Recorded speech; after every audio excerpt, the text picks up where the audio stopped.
I love that you're still here with us, listening, and even potentially watching out there on YouTube. Thrilled for this episode. One of the most frequently asked questions we get is what to save versus what to invest. Is saving overrated? And how much should you save? Britnie and myself will be answering that question in this episode.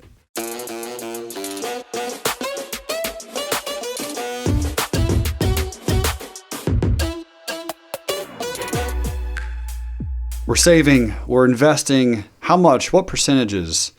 You asked me just a moment ago, and I figured, hey, let's talk about This is it. the most frequently asked question. What should I save?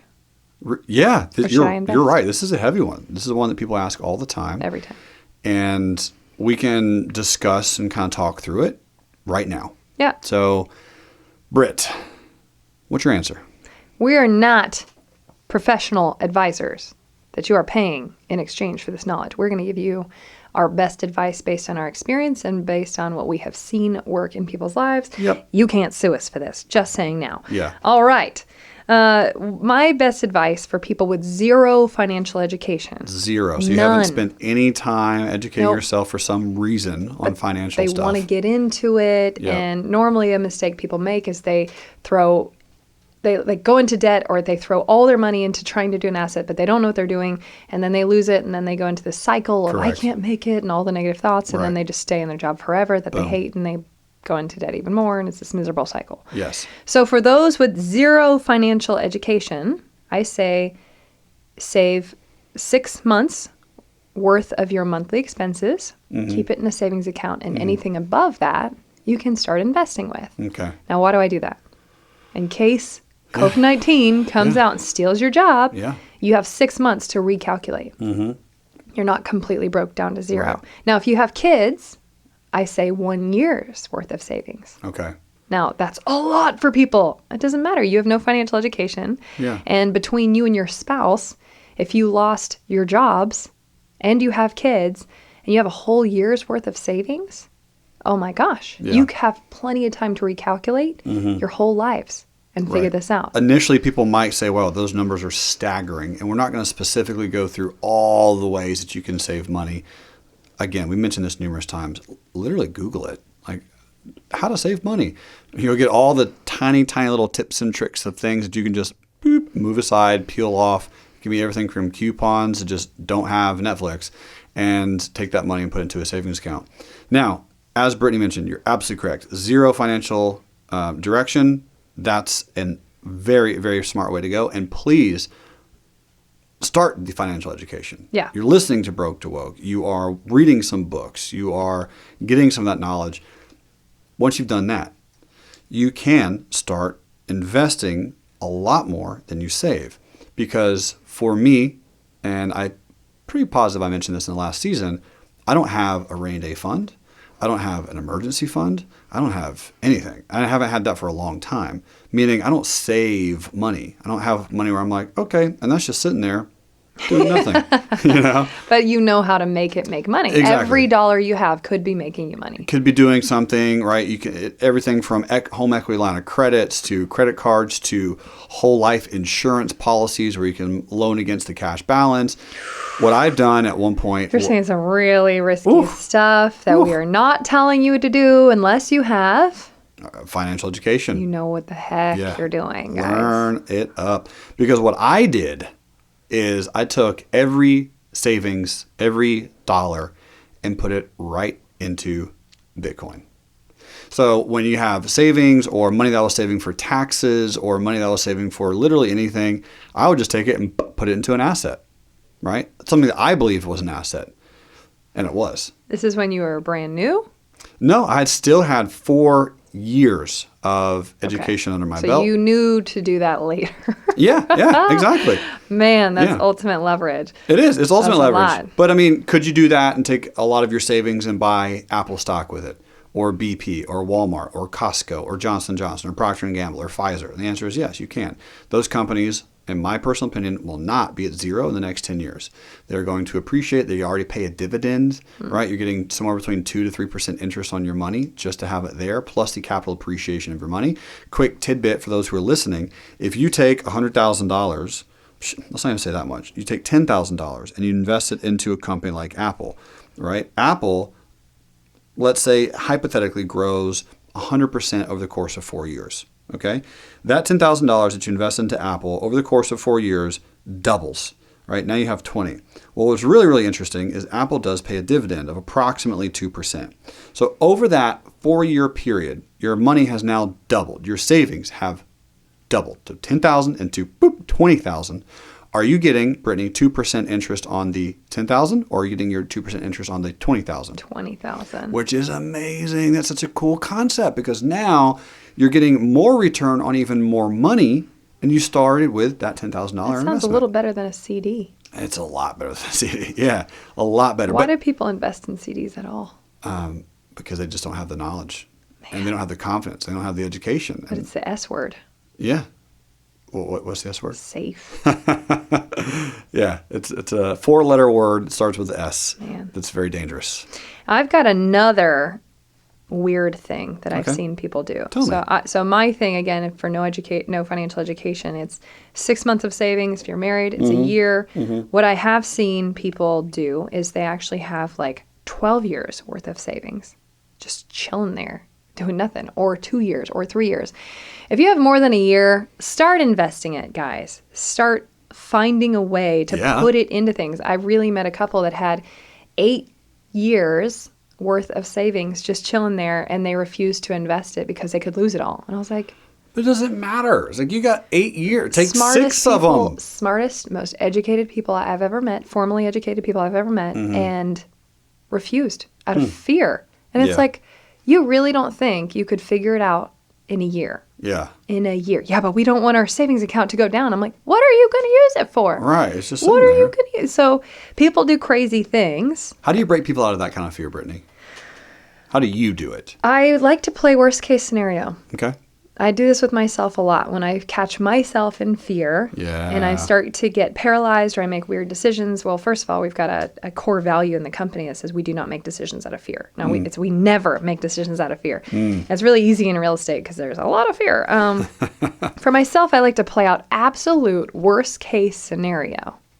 So I've got a 6 months worth of savings. Okay. Britnie, you've lost everything. You don't know anyone. You're in the middle of nowhere. You have only your clothes on your body, no credit cards.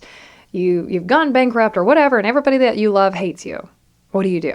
I love this exercise. I've got 6 months of savings. Yep. I have 6 months worth of time to rebuild my entire life. And I know what I've been able to accomplish in a matter of focused weeks. What if I had nothing else to do but figure it out? Yeah, that's all you had. Like, you don't have a job. You don't have to go anywhere. You can sit on your couch and think You have for time. hours a day. You know how much crap I could read if I didn't have all those other stressors because all my bills can be paid because I have Yep. 6 months worth of savings? Yep. Now, if you have a year, you and your spouse can, your kids are still taken care of. Everybody's eating. You're eating through your savings, but who cares? Yeah. It's okay. You bought yourself Because that you're at time. worst case scenario already. You are. So very low likelihood that worst case scenario will ever happen. Yeah. So you just kind of Build pull from yourself out again, go Ariel, and say, that's a crazy thought. I bought myself time and I believe in myself. You talked a lot about confidence. I have the confidence in knowing I will figure it out. And that's enough for me. So then it's like, all right, well, you can do this. Yeah, You know? sure. Of course. Yeah. I love that. That's a great one. For me, I do very, very similar things, like going down the worst case scenario path and figuring that out. Also, putting people, if I can, either physically or visually in a scenario that they can impact and going, why aren't you helping this situation become better?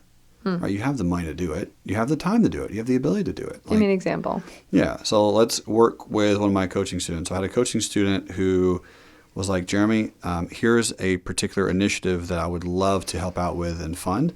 That initiative is children that are born without a limb or multiple limbs. And so they have to have a prosthetic. Well, we all know that children grow.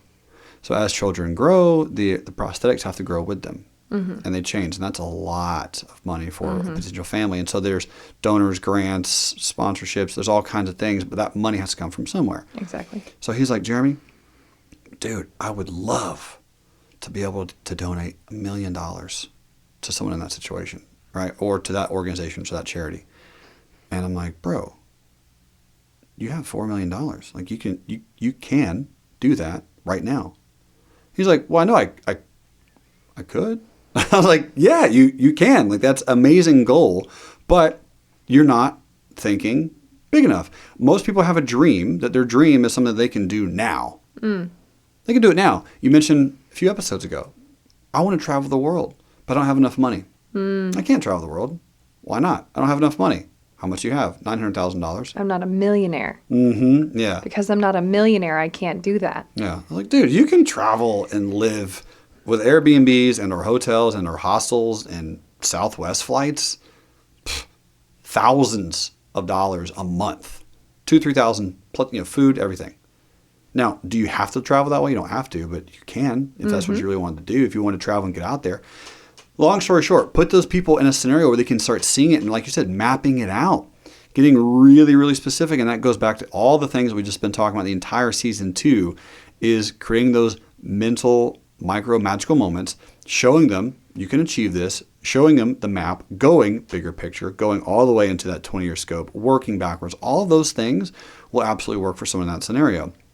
And as we are understanding, we have these savings and we have these investments, helping them really, really see with clarity and matching together something that they get really, really excited about, for me is easy and simple and amazing. So what's your quick answer when somebody comes to you and says, Jerremy, what do I need to save and what should I invest? I'm just starting out. Yep. Just starting out. That's my answer is, unfortunately, it depends on a lot of factors. So let me get some of those factors and let me figure out where you're at and figure out what they want to invest in and how much money they have and their goals and their timeline and their dreams. Because for me, I personally think that saving, I don't know anyone who has become a millionaire through saving. I'll repeat that again. I don't know anyone personally. I'm not saying it doesn't exist. I'm just saying I know a lot of millionaires, multimillionaires, decamillionaires, a few billionaires. None of them done it through saving. They all have to invest in something. So for me, and the way I view the world, I got asked this question on one of the beaches that you own 2 months ago by someone said, what's your, I'm trying to think of the exact term that he used, but long story short, what's your zero? Meaning how far are you willing to lose right now if you needed to, if you had to? Where's your baseline? Where do you stop? I was like, dude, zero. I'll lose it all again right now. I'm not afraid. Like nobody can take that experience or education away from you. Yeah. That's like, the beautiful thing. Yeah. It's like, I'll lose it all right now. Like my baseline is zero, dude. Like I'm not worried about it. Yeah, but now you're a husband. Is it still zero? It's still zero. Is it still zero? It is still zero. Yeah. It's still zero. Because we're going to talk about this very soon. There are ways to avoid a wipeout. So once you realize like, yeah, it is zero, but is that actually going to happen? The likelihood would require death. That's it. And what do you have in place in case you do die? Yeah, so much insurance. Stuff. So many things. Yeah, we're not idiots. Yeah, and now. That's now like my best advice. I like to quote Michael Scott. Yeah, the genius Michael Scott. Don't be an idiot. Yeah, pretty much. Pretty much. So to really, really, really specifically and directly answer that question, again, it would require a lot of time. But if someone's like, gun to your head, or you get all the free M&Ms for the world, you can eat peanut M&Ms for the rest of your life and never gain weight if you answer this question in 10 seconds or less, I would say invest 95% of everything that you make and save 5%. That's what I would say. And the 5% would be like the most mediocre, tiny, itty-bitty little piece where it's just in case I need to fix a flat tire immediately and I don't have a credit card available for some reason. That's your 5%. Otherwise, and we're so blessed to be American and have so much access. And there's people listening from all over the world. And it's incredible the kind of systems that have been created. But I want to tell you again, if it's ever been done somewhere, it can be done where you are. Yeah. If there aren't credit cards available where you are, then how can you help make credit cards available? How can you take micro loans if you don't have banking? How can there's so many cool ways in which you can apply what we're talking about, even if it isn't made yet. So I don't want anybody listening to this to have limiting thinking. One of my favorite things Sir Richard Branson taught me. I know exactly where you're going with this. I thought the exact same thing at the exact same time when you brought it up. Our brain waves are linked right now. It's an amazing But feeling. I said it first. May the record show. Yeah, may the record show. Bring it. Go ahead. This is perfect. He said, if you ever want to become a millionaire in a year or less, he said, take any successful American company and take it overseas. Do it overseas. Because I'm doing cell phones in Saudi Arabia. You think that's going to work? Mm-hmm. If cell phones work in Haiti, cell phones work all over Africa, cell phones work for the people who live in Antarctica. Cell phones work because it's a, really great idea. And if there's a really great idea that you love and or you're hearing something we're talking about that you're maybe jealous isn't accessible for you, that is an opportunity for you to go start that in your own backyard. Yeah. And just as a reminder, folks, we talked about 2 episodes ago, the fastest way to become a multimillionaire. Britnie just gave you another one in this episode. Genius, right? guys.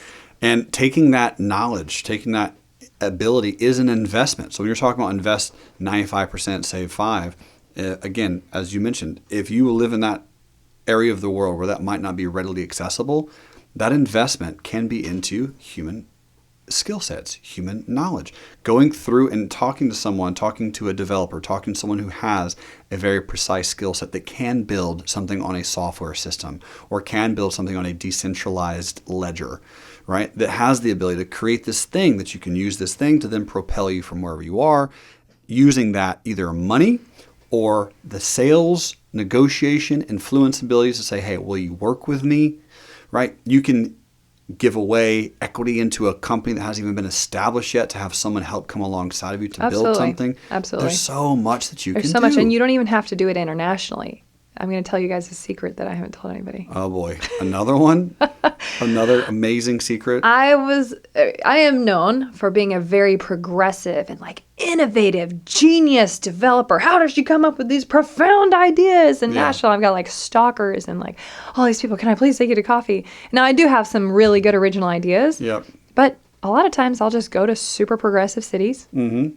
I'll just take a little lap up to LA. Yep. And look at what they're doing. Yep. Huh. Why is Miami doing this and Nashville's not? Sure. Or why is Miami doing this and Augusta, Georgia hasn't done it yet? Sure. Why is Nashville doing this and isn't? So looking at the future, that's why they're called progressed. How can I take the future to the past and look like a genius? What if you had future knowledge of the stock market? You could take it back to the past. Yeah. What do you think would happen? Totally. Oh my gosh. Yes. So you can do that, guys. Just take ideas that are working, not in a horrible way, but apply ideas of the future to where you live, and you can make it really big. Jerremy just gave some really big wisdom on how you can learn in a safe environment, grow in a safe environment by bringing the people who are doing it to your town, to your city, to wherever you're trying to apply it. Totally. And you can ask them those questions. Yeah. That's the whole point of experience, is just knowing what questions to ask. Yeah. Well, I'll give someone a $100,000 million business idea right now. And me and a certain guy named Jerremy Locke talked about this, but in the British Virgin Islands, they don't have anything similar to Uber Eats or Grubhub, which is like a food delivery system, right? A food delivery app in certain countries like the British Virgin Islands. Think it'll work? Well, it works in so many other developed Everybody nations. loves it. Yeah, everyone loves it. From my phone, I can just order it. Do people have cell phones here? Yeah. Weird. They do. Oh, wow. They do. So they have the ability to order a phone. They could order their food from their phone. That food gets delivered to their location, wherever they're at.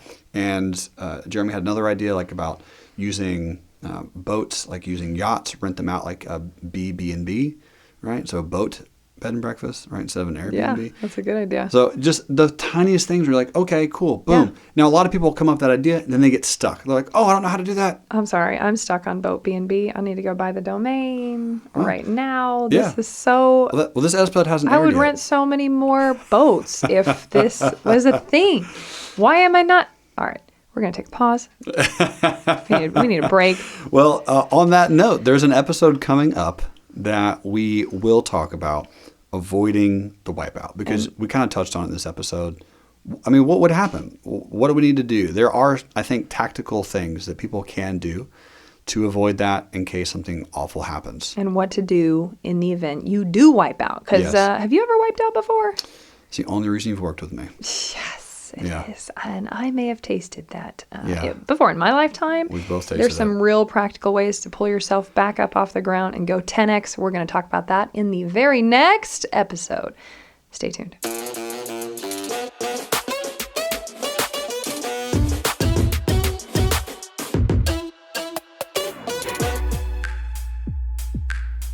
I know you liked that episode, and you're all excited now about trading the stock market. Well, guess what? I can teach you totally for free because I happen to be the best in the world at teaching people the stock market.